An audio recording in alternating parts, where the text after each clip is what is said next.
네, 감사합니다.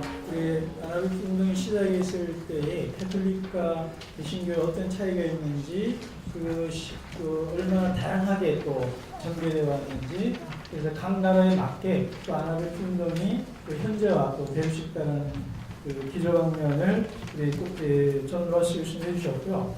이번에는 우리 심신대 남정규 교수님께서 나오셔서 다시 한번 16세기 종교혁 당시에서의 아나르키스트가 위치나 큰 그림을 그려주는 논문을 발표하도록 하겠습니다. 박수로 좀 맞이해 주시기 바랍니다. 네, 안녕하십니까. 저희 신예신학대학교는 역사신학을 지금 만들어드립니다.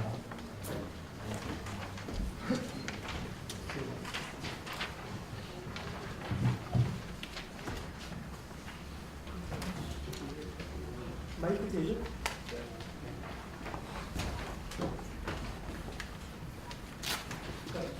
30분 발표하고 10분간 질의응답하는 방식으로 진행하도록 하겠습니다.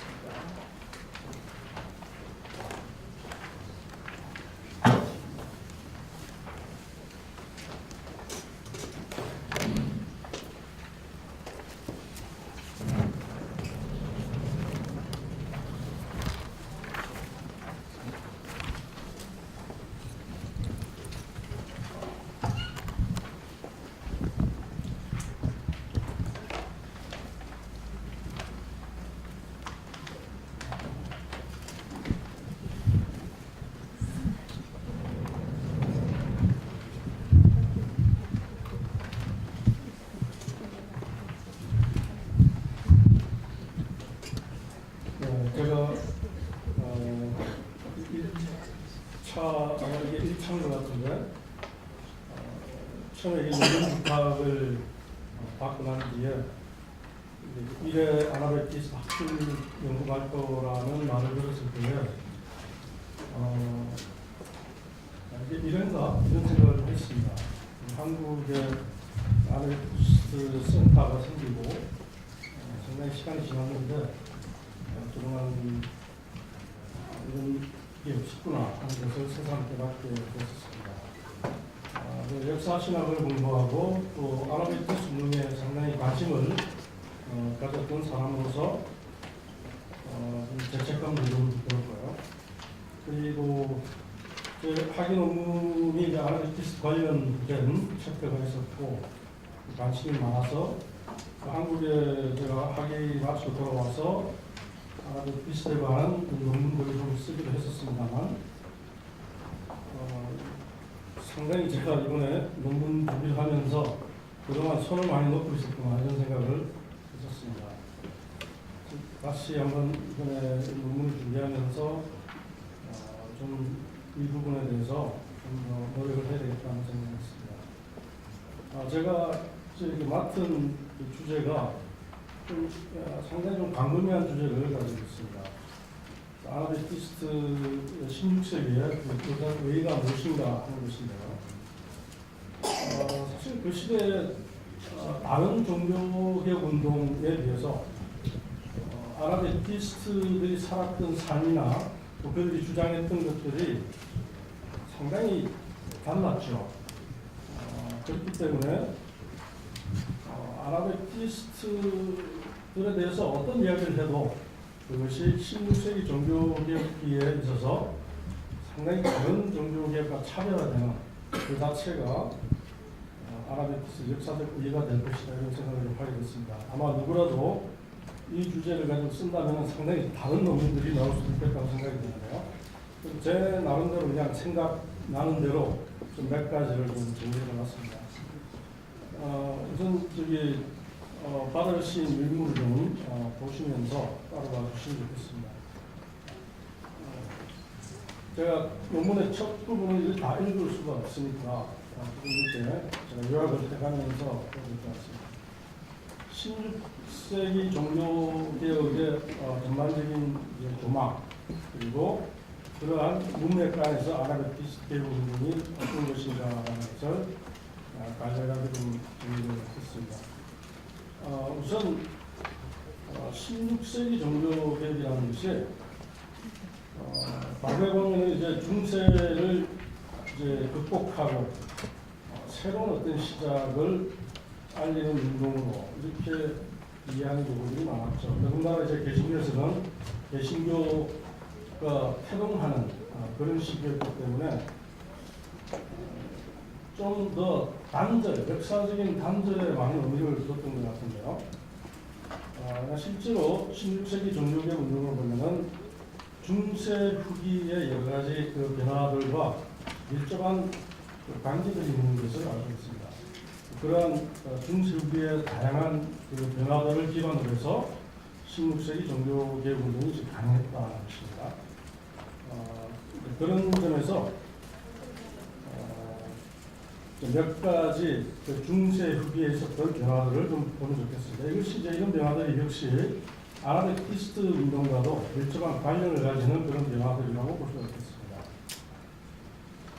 우선 15세기 중세 유럽을 보게 되면 그게 새로운 어떤 그 정서들이 많이 생기기 시작하는데요. 우선 이제 민족주의라든지 그다음에 좀 전문적인 용어긴 하지만 고백주의화 라고 하는 그런 현상들이 일어났다는 것입니다. 이것은 이제 어떤 종교의 컨페션이라는 말이 있기 때문에 이게 종교적인 의미를 생각하는데 좀 더 넓은 의미에서 정치 사회적인 그런 관점에서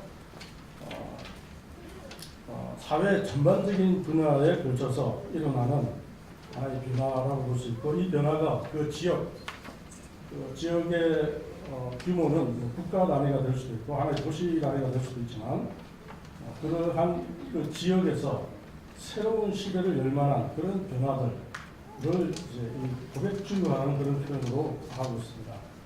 이 고백주의화에 대해서는 힐브랜드라는 학자 이제 각주에 보시면은 이분의 논문이 소개되어 있는데요. 그 논문을 좀 참고하시면 좋겠습니다. 이것은 중세 후기에 들어왔으면 유럽이 일원화되어 있는 유럽이 다원화되는 그런 과정에서 우리가 일어난 그런 현상이라고 볼 수가 있겠습니다. 그래서 이것은 좀 더 넓게 본다면 근대를 여는 또 근대 국가를 여는 그런 하나의 조짐으로서 이해를 할 수가 있습니다. 네, 그리고 이제 정치 사회적으로는 또 봉건 체제가 붕괴됐고요. 그래서 새로운 경제 질서가 이제 형성되고 있었고, 또 중앙 집권적인 그런 왕권이 강화되는 그런 일이 있었고요. 그다음에 상업을 기반으로 하는 그런 도시들이 등장하게 되고, 이런 도시들이 상당히 독자적인 그런 사회 질서를 구축하는 그런 일들이 있었습니다. 그래서 새로운 어떤 국가의식이라든지 또 도시 이런 지역들이 정치이든 종교이든 관계없이 그들의 운명은 그들이 결정한다는 이런 의식들이 굉장히 많이 일어났다는 거죠. 그리고 이제 14세기 이후로 보면은 새로운 정치 사상들이 나오게 되는데요. 이제 단테라든지 또 마르실리우스, 그다음 윌리엄 오캄 이런 사람들의 그 당시에 이제 교권과 세속 권력이 이렇게 갈등하는 가운데서 나름대로 그들이 제안한 그런 대안들이라고 볼 수가 있겠는데, 이런 정치 사상들이 대체로 이제 아리스토텔레스의 그런 사상의 영향을 받아서 새로운 어떤 비전들을 좀 제시를 했는데, 그들이 주장했던 그런 이제 내용들을 보면은 대체로 세속 권력의 종교에 대한 어떤 통제권을 좀 더 주는 그런 방향이었습니다. 특히 이제 마르시리우스 같은 사람의 경우를 보면은 교회의 어떤 사회적인 부분에 대해서는 전적으로 군주가 그것을 담당해야 된다는 이런 이제 비전을 제시했죠. 이런 것들이 나중에 16세기가 되면 상당히 일반화되기 시작했고요. 그리고 이제 각 지역의 종교 개혁이 일어났을 때 그 종교 개혁을 구원하는 그런 세속 군주들이 자기 지역에서 자기 그래 독자적인 교회를 세운다는 이런 비전을 가지고 중도 개혁가를 후원하게 되는 이런 일이 있었게 되거든요. 그래서 이것이 종교개혁 운동이 전개되는 과정과 또 성공할 수 있었던 중요한 요인을 제공하는 것입니다. 그래서 새로운 정치 사상, 변화 이런 것들이 종교개혁과 굉장히 밀접한 관계를 가지고 있다는 것이고요. 사상적인 측면에서는 어떤 보편성에 대한 이성적 확신을 의심하는 유명론적 개체주의라든지 신앙주의 이런 것들이 새로운 사고를 하게 만들었습니다. 이런 사상적 백그라운드를 보게 되면은 루터와 같은 이런 종교개혁가들에게 상당히 많이 영향을 줬다는 것을 알 수가 있습니다. 그리고 이제 또 중요한 두 가지가 이제 신비주의와 인문주의인데요. 이 신비주의와 인문주의는 이제 아나베티스트 운동에 있어서도 상당히 중요한 역할을 했던 그런 운동이죠. 이 신비주의는 신앙의 내면화를 통해서 중세 교회 체제의 외형적 요소들을 약화시켰고 또 개인들의 영적 역량을 확인시켜주는 그런 역할을 했고요. 인문주의는 원천으로 돌아가자고 하는 이런 르네상스적 시대 정신에 따라서 기독교 신앙의 원천을 찾아서 성서로 돌아가고자 하는 이런 운동이었다고 볼 수가 있습니다. 그래서 많은 이제 기독교 인문주의자들이 원어 성서에 대한 관심과 영성을 다시 한번 확인시켜줬고요. 또 이것을 통해서 기독교 신앙을 다시 새롭게 바라볼 수 있는 그런 지적 영적 동력을 제공받았다 이렇게 볼 수가 있습니다. 특히 이제 이 신비주의 영성과 이 기독교 인문주의는 무엇보다도 그 당시에 대중을 일깨우는 데 있어서 상당히 큰 역할을 했다 이렇게 볼 수가 있겠습니다. 신비주의 영성은 각 개인들을 중세 교회의 획일화된 의존적 신앙에서 탈피할 수 있는 그런 가능성을 제공해 주었습니다. 중세기의 신비주의자들은 제도교회와 사제들을 통한 신앙에서 탈피해서 하나님과의 개인적 관계와 교관계에서 비롯되는 윤리적 경건한 삶을 중시함으로써 평범한 각 개인이 하나님 앞에서 주체적 신앙을 자각하게 하는 데 기여를 했다는 것이죠. 그리고 기독교 인문주의자들은 평범한 신앙인들로 하여금 학자들의 복잡한 신학적 논리보다는 신앙의 텍스트인 성경으로 직접 갈 수 있는 그런 길을 열어줬다는 것입니다. 그래서 이런 신비주의와 인문주의의 이 영향은 나중에 16세기의 종교개혁가들이 개혁을 시작했을 때 그 개혁 운동에 공감할 수 있는 대중을 준비시키는 그런 역할을 했다. 이렇게 볼 수가 있겠습니다. 그래서 이 두 영성운동과 지적운동은 종교개혁에 있어서 상당히 중요한 역할을 했습니다. 더군다나 이 두 운동은 아나베티스트 운동과 밀접한 관계를 가지고 있다. 이래서 이런 이제 중세기의 이 변화들의 관점에서 우리가 종교개혁을 봐야 되고요. 그렇기 때문에 종교개혁은 이런 다양한 시대적 변화 위에서 이게 이루어진 것이기 때문에 그렇게 단순화된 그런 운동이 아니고 상당히 다양한 운동이었다는 데서 우리가 좀 이해를 추가해야 될 것 같습니다. 루터의 종교개혁을 보게 되면 처음에 시작했을 때 불특정 다수의 대중들이 루터를 지지하고 공감을 표시를 했었죠. 그래서 많은 사람들이 루터를 지지하고 각층의 사람들이 지지를 했습니다만 루터가 개혁을 쭉 진행하는 과정에서 보면 이제 루터와 결별하는 사람들이 생겨나거든요. 가장 측근이었던 안드레아스 카슈타트 같은 사람과 결별을 하게 됐고 또 민처나 츠비카우의 선지자들이라는 좀 혁명적 성명주의자들로 분류되는 이 사람들과도 또 결별을 하게 되고요. 1525년경에는 에라스무스와 자유의지 논쟁을 하면서 많은 인문주의자들이 루터로부터 독점을 들게 되죠. 그 다음에 결정적으로는 1525년에 박근혜 농민전쟁 때에 루터가 농민들보다는 비좁편에 쓰게 됨으로써 많은 또 서민들, 농민들이 루터의 개혁을 이탈하는 이런 일들이 있습니다. 이런 걸 보면은 루터라는 어떤 상징적 인물에 의해서 종교개혁이 이제 확인되기 시작했는데 상당히 처음에는 그 개혁에 대한 공감대를 이끌어내는 데 있어서는 하나가 됐었지만 점차적으로 그 개혁의 노선이나 방법 이런 부분에 차이들이 드러남으로써 점점 이 종교개혁 운동이 다양화되고 있다는 것을 알 수가 있습니다. 그리고 이제 스위스에는 또 다른 이제 개혁 운동이 일어나고 있었죠. 울리히 스빙글리라는 인문주의자를 중심으로 해서 소위 스위스의 각 도시에서 일어난 그 개혁이 있습니다. 이 개혁을 보게 되면 루터와 어떤 신학적인 여러 가지 내용들을 보면 굉장히 이제 유사하긴 하지만 또 한편으로 상당히 또 다른 부분들을 보여주고 있습니다. 특별히 이제 루터와 스빙글리 이 두 진영이 1929년에 마르부르크 회담에서 결국은 그 통합이 결렬된 사건이 있지 않습니까? 그 사건을 보게 되더라도 단순히 이제 주의 만찬에 관한 의견이 이제 달랐기 때문에 결렬이 됐다고는 하지만 그 이면에 보면 많은 신학적인 그런 차이들이 있는 것을 알 수가 있습니다.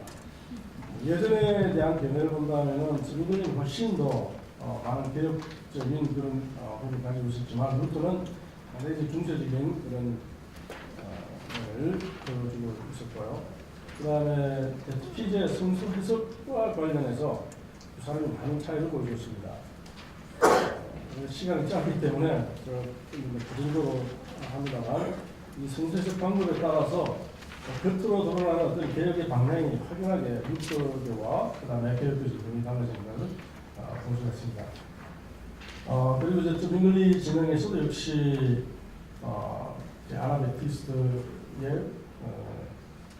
아나베티스트들과 어떤 그 개혁 노선에 차이면서 결렬하게 되는 사건이 있었고요. 영국에서는 카톨릭교회라는 공동의 적을 앞에 두고 그 당시 영국의 권력과 그 다음에 개혁 세력이 결합을 했죠. 결합했지만 사실은 동산용의 그런 결합이었다라고 제가 표현을 했습니다만 서로가 카톨릭 교회와 결별한다는 점에 있어서는 동일한 목표가 있었습니다. 그래서 개혁 세력과 왕권이 잘 결합을 해서 영국이 카톨릭으로부터 이제 이탈해서 독자적인 교회를 설립한 것이 이제 영국 종교이죠. 그렇지만 그 이후에 보면은 특히 이제 엘리자베스 집권 이후로 나름대로 영국 국가가 안정됐다라고 생각할 시점부터 보면은 그러한 영국 종교 개혁의 어떤 그 내용들이 많은 개혁자들에게 또 불만이었습니다. 여전히 불만스러운 점들이 많이 있었고 실망이 있었기 때문에 16세기 후반부에서부터 17세기에 이르러서 영국은 또 많은 그 분파들을 이렇게 만들어내는 그런 이제 요람이 되었다 이렇게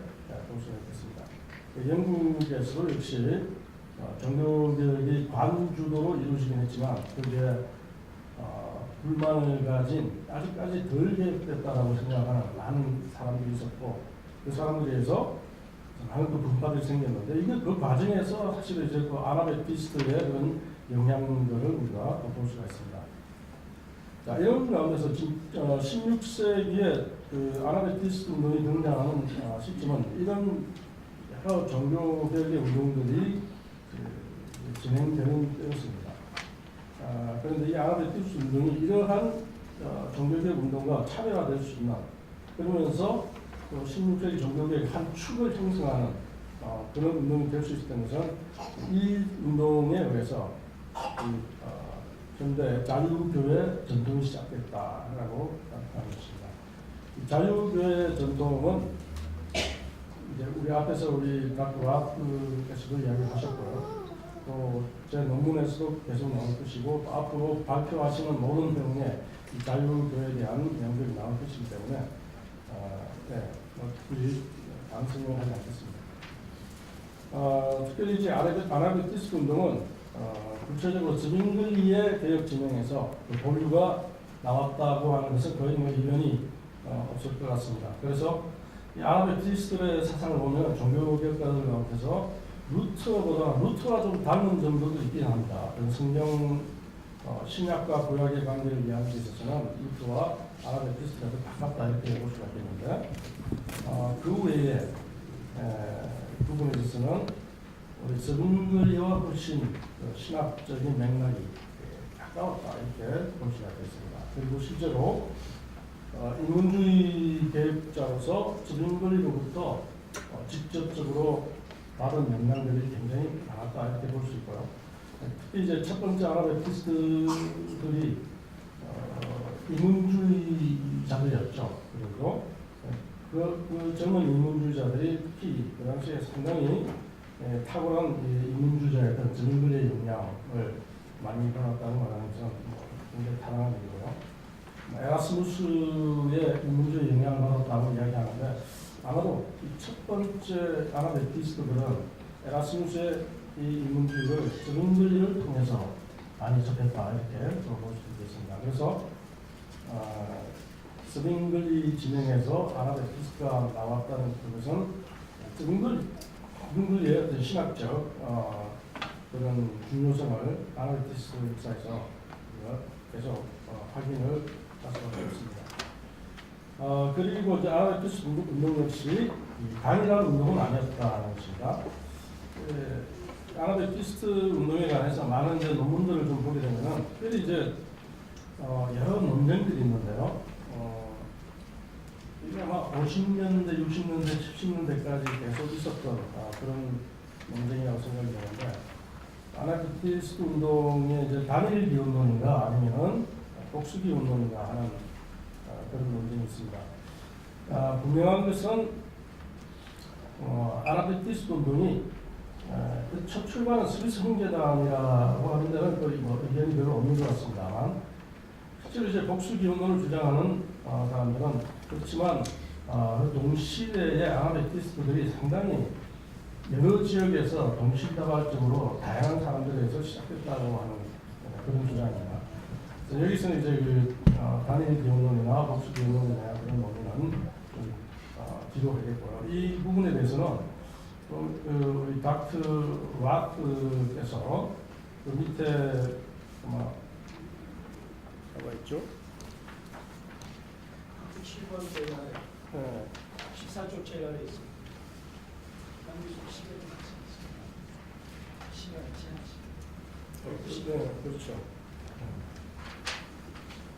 예, 닥터 라트께서 쓰신 Recent Currents in the Historiography of the Radical Reformation 이렇게 나와 있는데 이 논문을 보면은 이 기원론에 대해서 잘 일목요연하게 정리를 하고 있습니다.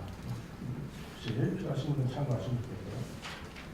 그래서 아나베티스트 운동도 보면은 상당히 중세적인 그런 백그라운드를 다 영향을 받은 사람들이기 때문에 다른 종교 개혁가들처럼 상당히 여러 그런 사상적 백그라운드에서 나온 사람들이 이 아나베티즘을 받아들이게 되면서 가장 처음부터 굉장히 다양한 모습으로 나타났다는 것입니다. 그래서 아나베티스트 운동을 어떻게 정의할 것인가가 굉장히 어려움을 가지고 있을 수밖에 없는 것이 바로 이 기원론 문제입니다. 앞으로는 사실 이제 서구에서는 이미 70년대까지 이런 기원론들에 대한 이야기들이 다 나왔기 때문에 우리는 이 부분을 지금 하는 게 상당히 좀 뒷매졌다라고 볼 수가 있겠는데요. 앞으로 이런 논의가 아나베티스트 운동을 16세기에 그 운동을 어떻게 이해할 것인가 하는 문제와 관련해서 이 아나베티스트 운동의 기원론에 대해서 관심을 가지고 좀 연구하는 것이 필요하다 이런 생각을 합니다.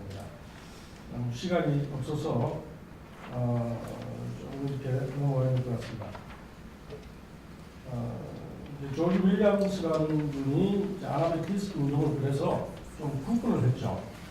이제 그 참고문이나 여기 각주 같은 거를 좀 참고하셔서 조지 윌리엄스의 어떻게 아나베티스트를 분류했는지, 이 분류법에 대해서 다 동의하는 것은 아니고 여러 학자들마다 좀 다르게 분류를 하고 있습니다. 그래서 이제 또 여기 보면은 클라우스 피트카센이라는 분과 제임스 데이라는 분이 또 다른 방식으로 아나베티스트들을 또 구분을 하고 있습니다. 이런 구분에 따라서 보면은 아나베티스트 운동이 상당히 처음부터 다양한 사람들에서 일어났다는 것을 알 수가 있습니다. 그렇지만 기원론을 이야기할 때는 이게 단일 기원론인지 복수 기원론인지 이것만 가지고 우리가 좀 단정하기 힘들고요. 이것은 앞으로 또 많은 아직까지 남아있는 연구 과제라고 생각이 합니다. 그리고 이제 우리가 아나베티스트 운동을 이해할 때 좀 필요한 것은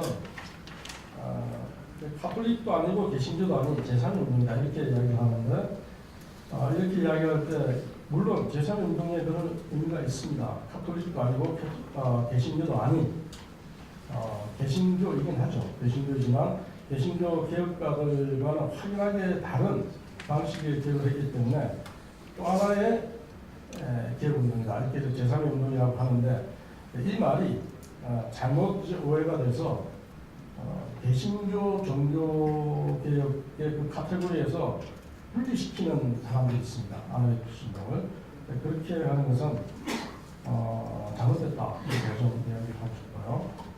역사적 개성론이나 제가 소속한 침례교회에서는 이제 개성론의 논쟁들이 있는데 역사적으로 잘못 이해를 하게 될 수가 있습니다. 철저하게 아나베티스트 운동은 아까 박 박사님께서 이야기하셨지만 16세기 개신교 종교개혁 운동이라고 하는 그 카테고리 안에서 아나베티스트 운동을 이해를 해야 된다는 거죠. 그래서 한스 히드브랜드라는 분이 반쪽으로 잘 이야기를 했습니다.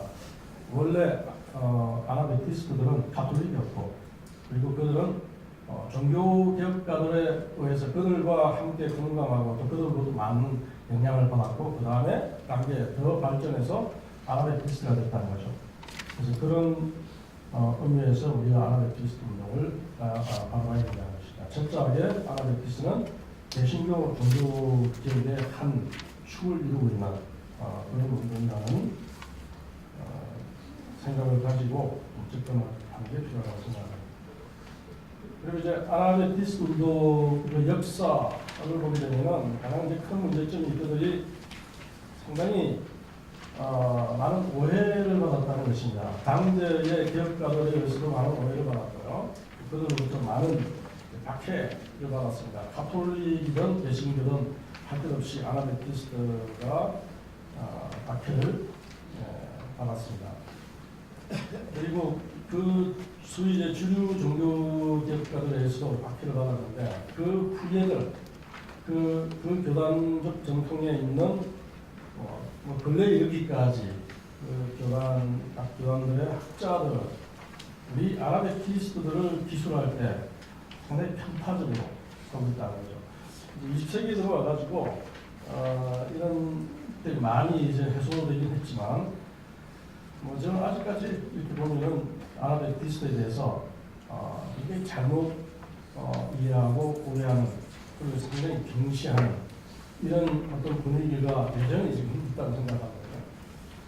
이런 것들이 아나베티스트 운동이 역사적으로 지난 수백 년간 가져왔던 어려움이 있습니다. 그래서 이제 어떤 학자들은 종교개혁의 서자, 스타칠드런이라는 이런 표현을 썼고요. 어떤 사람은 deformation of the Reformation, 종교개혁의 기형 이런 식으로 루트 같은 사람은 광신주의자 이런 표현을 썼습니다.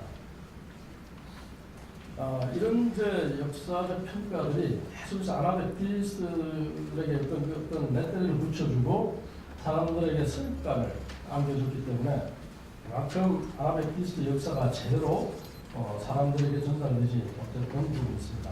대체로 이제 역사의 기술이 그 주교단에 있는 학자들에서 다 이루어지다 보니까 아나베티스트에서 상당히 그런 편파적인 역사 기술이 있었습니다. 이것이 아나베티스트의 역사를 연구하는 데 있어서 상당히 큰 걸림돌이었지만 20세기에 들어와서 아나베티스트 안팎의 그런 학자들에서 이런 많이 해소했었습니다.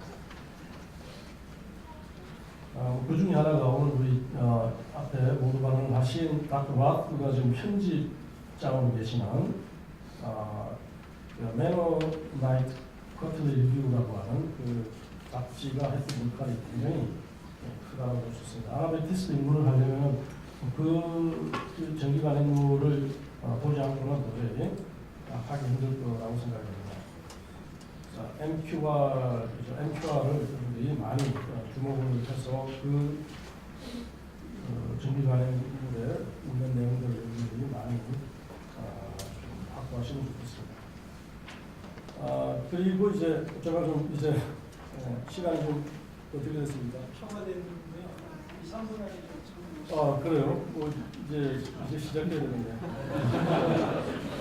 네, 뭐 그렇습니다. 이거 제가 이렇게 있으니까 시간 되는지 재밌는 아까 앉아 있을 때는 시간이 안 가는 30분 이렇게 빨리 가요. 제가 이제 아나베티스 운동의 역사적 의의를 한 것은 이제 그들이 뭘 주장했는가. 근데 주장하는 것이 이제 보면은 제가 이야기했지만 16세기의 종교개혁자들의 사상을 거의 공유하고 있습니다. 물론 거기에 대해서 약간씩 좀 또 의견의 차이도 있긴 하지만 기본적으로 종교개혁가들의 구원론이라든지 성스론 이런 부분에서 다 공유를 하고 있지만 특히 이제 아나베티스트 운동을 이야기해야 되는 것은 그들이 그러한 주교개혁가들이 주장하지 않았던 것들을 주장했거든요. 네, 그런 의미에서 아마도 지금 나와 있는 소제목으로 나와 있는 그런 내용들이 아나베티스트들이 이제 주장했던 겁니다. 시간이 그래서 그냥 제목밖에 이야기 못할 것 같습니다만 우선 이제 교회 타락의 기원이 언젠가 이 문제가 굉장히 이제 중요한 문제인데 이것은 아마 우리 김기현 박사님께서 또 콘스탄티누스 이야기를 하실 거니까 좀 맡겨드리겠고요. 교회 타락의 기원이 이제 4세기 초 콘스탄티누스의 핵심 사건에까지 거슬러 올라간다는 것이고요. 다른 기업가들은 그보다 훨씬 후대부터 이제 교회가 잘못했다. 교회가 어떻게 잘못됐는가 하는 것을 판단하는 것 역시 이제 그 종교개혁이 어떤 식으로 이루어질 것인가를 감지하게 해주는 것이죠. 교회 타락의 기원이 서로 다른 관점이 있었고 특히 이제 아나베티스트들은 4세기 이전의 교회, 소위 이제 원시 교회로 돌아가야 된다는 그래서 레포메이션이라는 말보다는 restitution, 회복, 복귀 이런 말들을 많이 썼다고 하죠. 이것이 이제 아나베티스트들이 보는 교회를 향해서 보는 어떤 시각이 다른 지역과들과는 상당히 달랐다는 걸 보여주고 있습니다. 그 다음에 이제 두 번째로 제가 이야기한 것은 이제 교회론의 개혁인데요. 이 교회론의 개혁에 우리가 좀 초점을 맞춰야 될 것 같습니다. 이게 좀 포괄적인 개념이긴 하지만 아나베티스트들의 그 역사적 의의는 바로 교회론적 개혁에 있다는 것입니다. 제가 이제 거기에 전체 16세기 개혁에 있어서 세 가지로 좀 나눠가지고 카톨릭 인문주의자들이고요. 그 다음에 반려의존적 개혁, 반려의존적 개혁이라는 게 이제 루터, 칼빈, 스분들 이런 사람들이 있고요. 그 다음에 이제 근원적 종교개혁은 좀 포괄적인 내용이긴 하지만 여기서는 그냥 성서적 아나베티스트를 좀 북한에서 좀 이야기를 한다면 이 근원적 종교개혁이 바로 아나베티스트 개혁인데 이 세 가지의 개혁의 노선을 보게 되면 상당히 다릅니다. 카톨릭 인문주의자들은 윤리적 개혁이었다고 본다면 반려적 종교개혁은 신적 개혁입니다. 좀 더 근본적인 개혁이죠. 신학적 개혁. 그렇게 되면 이제 더 카톨릭과 분리할 수밖에 없는 그런 주장을 하고 있거든요. 그런데 근원적 종교개혁가들은 윤리적 개혁, 신학적 개혁을 다 해야 된다고 생각했지만 가장 근본적으로는 교회론의 그 변화가 필요하다고 봤습니다. 그래서 지금 현재 교회의 개념 자체가 지금 중세를 지나면서 교회는 국가 교회가 됐고 교회는 세상과 그냥 연합돼서 하나가 됐고 그래서 이것이 가장 큰 근본적인 문제라는 것입니다. 그래서 교회는 믿는 자들의 공동체이다. 그리스도를 주로 믿고 따르는 그런 제자들의 공동체이지 태어나면서 자동적으로 유아세를 받고 교인이 되는 이런 게 이제 아니라는 거죠. 그래서 이 교회론적 개혁이 굉장히 중요한 것은 뭐냐면은 교회론이 바뀌지 않고는 신학이 실제로 구체적으로 삶으로 적용되지 못한다는 것입니다. 종교개혁가들이 주장했던 특히 이제 뭐 이신층이라든지 그 다음에 루트의 전신자 제사장 개념 이런 것들이 루트가 정의했던 교회의 개념으로는 실제로 구체화될 수 없었다는 거죠. 그래서 종교개혁가들이 많은 그 신학적 논리는 이야기를 했고 또 신학을 정리했지만 또 가톨릭 교회의 중요한 그런 신학들의 이제 문제점을 제기하고 했지만 실제로 그들의 교회에서 그러한 신학이 기독교적 삶으로 구체화됐느냐 저는 그렇게 되지 못했다고 봅니다. 그런데 여전히 교인답지 못한 폭력을 일삼았거든요. 종교적 교회들이 정치 권력을 이용해서 항상 다른 사람들을 이렇게 밟고 그 지역에서 정치적 패권을 가지고 그 지역에서 자기들의 종교개혁을 완성했던 거죠. 그 위에 있었던 종교개혁가들이 연루된 많은 전쟁들이 있지 않습니까? 결국은 그들이 주장했던 신학적 논리가 전혀 삶으로 되지 못했던 것이 뭐냐? 그러한 그 논리가 구체화될 수 있는 교회가 되지 못했다는 거죠. 그래서 어떤 체제, 교회라고 하는 대안 체제가 만들어졌을 때 그 대안 체제를 통해서 그 신학이 삶으로 나올 수 있다는 거죠. 아랍의 운동에 있어서 가장 중요한 것은 이 부분이 아니었을까. 제자도 이런 개념들도 결국은 가능했던 것이 그 제자도의 삶이 가능했던 교회론을 가졌다는 거죠. 그것에서 어떤 확연하게 다른 개혁들과 다른 기능을 보여줬다. 이렇게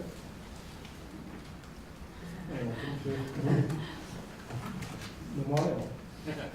아까 닥터 와트는 굉장히 많이 쓰셨어요. 감사히 아시오를 좀 맡아야 될 것 같으면 좀 강의를 구하고 일단 이렇게 합시다. 원래 10분에 끝나고 점심시간이 하는데 일단은 질문을 한두 줄 정도 받고 다 하면 시간 또 10분 지나갈 것 같거든요. 끝나는 말이라도 해야 될 거 아닙니까? 그렇게 예. 끝나는 말을 거의 못할 것 같은데요. 그래서 이제 뒤에 우리 세 번째는 이제 세상과의 분리 이야기를 했고요. 네 번째는 교회와 국가의 분리 및 종교 자유 이런 것들 이야기했는데 이런 것들이 우리가 보면 이제 아랍티스트들은 너무 이제 때로는 이미지가 좀 고리타분하고 이런 이야기를 하거든요.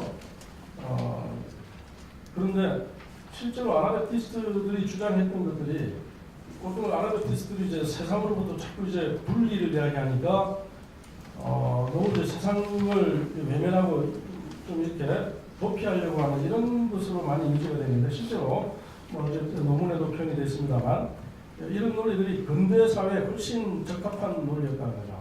그래서 아랍티스트의 이 세상과의 관계라든지 교회와 세상과의 관계, 교회와 국가 분리, 종교자 이런 것은 우리 종교개혁가들 이 부분에서는 굉장히 중세적이었지만 아랍티스트는 굉장히 근대적이다. 그리고 오늘날 교회가 이들의 주장들을 거의 수용해 나가고 있는 상황이고요. 아직까지 이제 평화주의라든지 이런 부분에 대해서는 아직까지 그렇지 않지만 앞으로도 저는 아랍티스트 운동에서 평화주의가 앞으로의 미래의 이 지구의 중요한 어떤 사상적 대안으로 저는 주류가 될 것이라고 생각합니다. 아직까지 기독교 안에서도 평화주의가 주류가 되지 못하고 있는데 앞으로는 그렇게 되리라는 믿음을 가지고 있습니다. 제가 여기까지 할게요.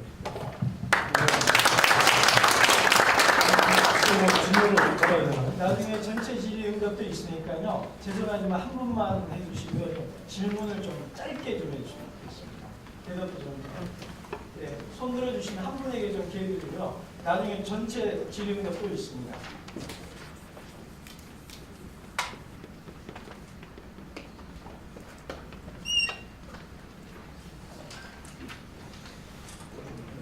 네, 제가 죄송해지는 상황인데. 네, 그러면 나중에 전체 종합 토론이 있으니까 그때도 하도록 하고 또 마지막으로 다음 평화주의 전통이 얼마나 중요한가에 대한 강조로 마무리되면서 우리 식사 후에 그 평화주의에 대한 얘기를 하도록 하고요. 지금은 두 가지 좀 하나는 식당 광고하고요. 그 다음에 그 기념 촬영을 지금 하는 게 좋을 것 같아서 그렇게 하고 식사하도록 하겠습니다.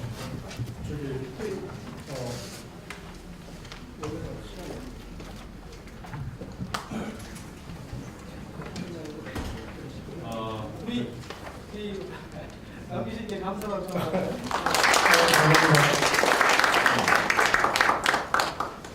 지금 저기 광고 말씀을 좀 드려야 되는데 몇 가지만 말씀드릴게요. 주차 때문에 좀 불편이 많으신데 주차 건물은 사실 별도로 있는데 그것이 이 건물이랑 별도로 돼서 개인 부담을 할 수밖에 없어서 죄송하게 생각하고요. 죄송하다는 말씀드립니다. 그리고 여기 지금 지도를 보시면 중식 이렇게 안내가 되어 있습니다. 우삼이라는 데인데요. 여기에서 이 건물에 나가셔서 왼편으로 가시면 네거리가 있잖아요. 거기서 왼편으로 가면 거기 이제 식당 한 200m 정도밖에 안 되니까요. 다 같이 오셔서 일로 가셔서 점심 식사 하시면 되고요. 점심 식사가 딱 1시간밖에 없어요. 그러니까 요번에 우리 지금 김기현 목사님께서 이 학술대 그 전체적으로 스케줄을 이제 짜시면서 보니까 처음 저희들이 하는 것이라서 정말 교수님들께서 시간을 더 많이 드려야 되고 충분히 이렇게 해야 되는데 그렇게 하지 못하는 부분들이 좀 있습니다. 양해 말씀드리고 다음번에 훨씬 잘할 수 있도록 하겠고요. 그 다음에 식당은 하여튼 꼭 그쪽 찾아서 같이 가셨으면 좋겠고 잠깐요. 그 우리 대장간에서 책을 이제 많이 갖고 왔는데요. 이번에 존 로스 교수님께서 오시면서 우리 한국의 좋은 선물이죠. 특별히 아나베트 메노나이트에 대해서 자료들이 많이 있는데 굉장히 정리가 잘 된 책이 곧 따끈따끈하게 나왔어요. 믿음이라는 책인데 메노나이트 신앙과 실천이라는 책입니다. 이게 시리즈인데요. 3권 시리즈 중에 첫 번째 마지막 시리즈는 이제 앞으로 나올 예정인데 오늘 이게 12,000원이 되어 있는데 10,000원에 드립니다. 그래서 여기 관심 가져주시고요. 그 다음에 아나베프티즘을 말하다. 여러분들이 아나베프티즘에 대해서 관심이 많은데 어떤 책을 읽어야 될까 좀 고민이 많으실 텐데 이 아나베프티즘 말하다 그 특별히 다른 교단에서 활동하시는 신학자들이 쓴 책이에요. 그래서 굉장히 간략하게 정리가 잘 되어 있는데 구입하시면 도움이 될 것 같고요. 근데 지금 이 자리에 다 나와서 사진 촬영을 하는 시간을 갖고 점심